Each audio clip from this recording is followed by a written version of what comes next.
नमस्कार दोस्तों, इस वीडियो के माध्यम से आज हम जानते हैं कि भारत विभाजन के लिए मुसलमान दोषी नहीं थे तो फिर कौन। भारत का विभाजन एक जटिल मामला है जिसके लिए किसी एक व्यक्ति को जिम्मेदार ठहराना ना समझी है। इसमें मुस्लिम लीग, हिंदू महासभा, कांग्रेस और बरतानी शासन सबकी भूमिका है। किसी की कम, किसी की ज़्यादा, पर इस पर बहस की बहुत गुंजाइश है। ये सच है कि मुस्लिम लीग ने अलग देश की मांग की थी और उनकी ये मांग पूरी हो गई। यह वजह है कि विभाजन का पूरा दोष मुसलमानों पर डाल दिया गया, लेकिन ऐसा नहीं है।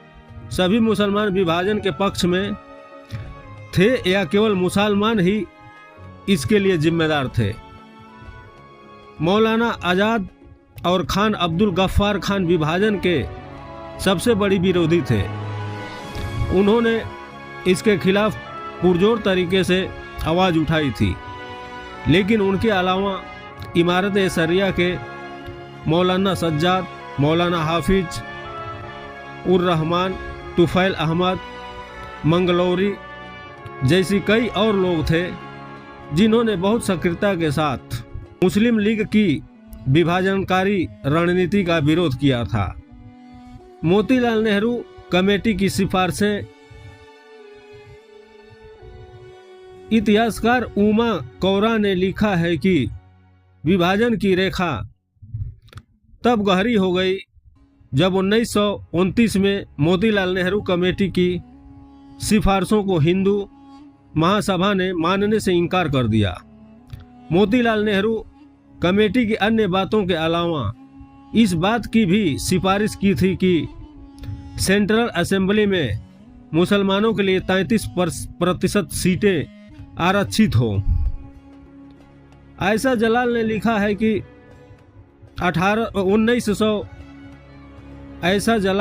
है कि 1938 आते आते जिन्ना मुसलमानों के अकेले प्रवक्ता बन गए, क्योंकि वही उनकी मांगों को जोरदार तरीके से उठा रहे थे।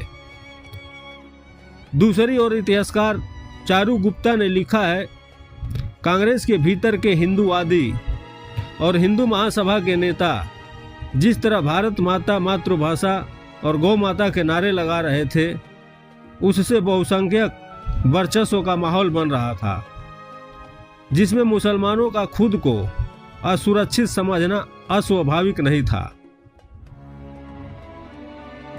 यह भी गौर करने की बात है कि 1932 में गांधी अंबेडकर के पुणे पैक्ट के बाद जब हरिजनों के लिए सीटें आरक्षित हुई तो सवर्णों और मुसलमानों दोनों में बेचैनी बढ़ी कि उनका दबदबा कम हो जाएगा।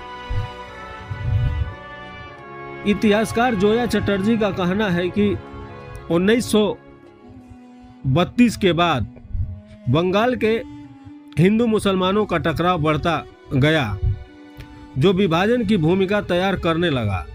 दरअसल 1905 में धर्म के आधार पर बंगाल का विभाजन करके अंग्रेजों ने विभाजन की नींव तैयार कर दी थी। वे लिखती हैं, पूर्वी बंगाल में फजल उल हक की कृषि प्रजा पार्टी का असर बढ़ा और पूरा पैक्ट के बाद हरिजनों के लिए सीटें आरक्षित हुई, जिसका असर ये हुआ कि स्वर्ण हिंदुओं का वर्चस्व घटने लगा। इसकी उन्होंने कल्पना नहीं की थी। इसका नतीजा ये हुआ कि बंगाल के भद्रजन ब्रिटिश विरोध के बदले मुसलमान विरोधी रुख अख्तियार करने लगे। विलियम गोल्ड ने लिखा कि उत्तर प्रदेश में कांग्रेस के बड़े नेताओं पुरुषोत्तम दास टंडन, संपूर्णानंद और गोविंद वल्लभ भाई पंत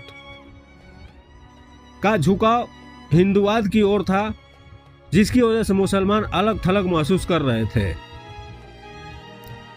मगर दूसरी ओर ये भी सच है कि विभाजन में उत्तर प्रदेश के मुसलमानों की सांप्रदायिकता की भूमिका भी कम नहीं थी। फ्रांसिस रॉबिन्सन और बैंकेट धुलियापाला ने लिखा है कि यूपी के खानदानी मुसलमान रईस और जमींदार समाज में अपनी हैसियत को हमेशा के लिए बनाए रखना चाहते थे और उन्हें लगता था कि हिंदू भारत में उनका पुराना रुतबा नहीं रह जाएगा। मुशीरुल हसन, पापिया घोष और विनीता दामोदरन जैसे अनेक इतिहासकारों ने लिखा है कि इसके नेतृत्व में जब सरकार बनी तो हिंदू और मुसलमान दोनों ओर के सांप्रदायिक तत्वों में सत्ता का बड़ा हिस्सा हथियाने की होड़ लग गई, जो 1940 के बाद लगातार कटु होती गई। जब कांग्रेस से जुड़े मुसलमान खुद को अलग थलग महसूस करने लगे तो जिन्ना की मुस्लिम लीग ने अपनी राजनीति चमकाने के लिए इसका पूरा फायदा उठाया। गौर करने की बात है कि अंग्रेज ने मुस्लिम लीग और हिंदू महासभा दोनों को बढ़ावा दिया क्योंकि वो उनसे नहीं लड़ रहे थे, जबकि 1942 में भारत छोड़ो आंदोलन के दौरान लगभग सभी बड़े कांग्रेसी नेताओं को जेल में डाल दिया गया।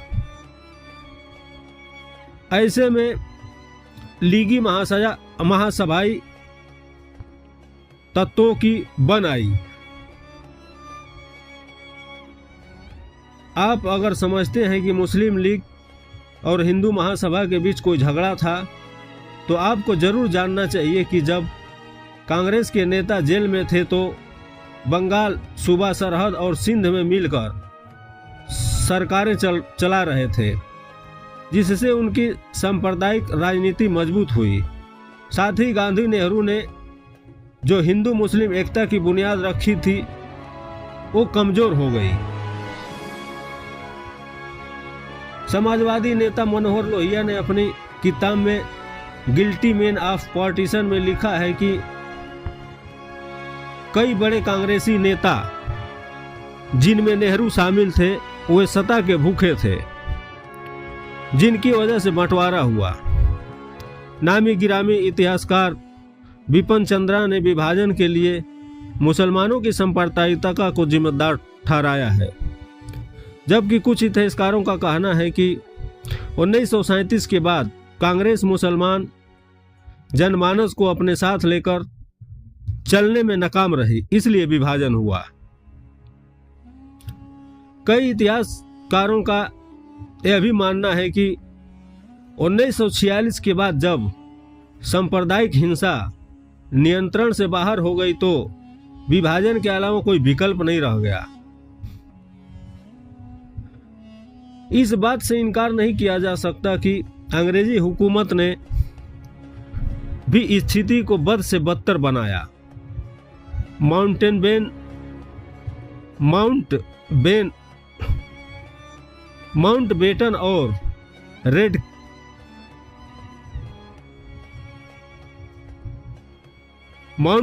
और रेडक्लिफ ने बंटवारे के मामले में बहुत जल्दबाजी दिखाई। पहले भारत की आज़ादी के लिए जून 1948 तय किया गया था। माउंटबेटन ने इसे खिसकाकर अगस्त 1947 कर दिया गया, जिससे भारी अफरा तफरी फैला और असंख्य लोगों की जानें गई।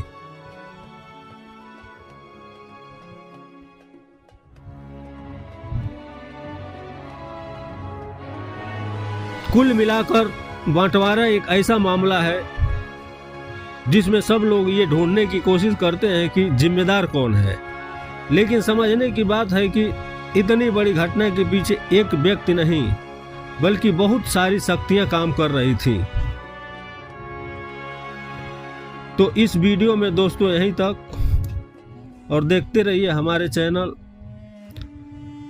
इस वीडियो में दोस्तों यहीं तक और देखते रहिए हमारा चैनल जनगर इंटरटेनमेंट टीवी और लाइक और सब्सक्राइब करिए please. Thank you so much. Thank you, धन्यवाद।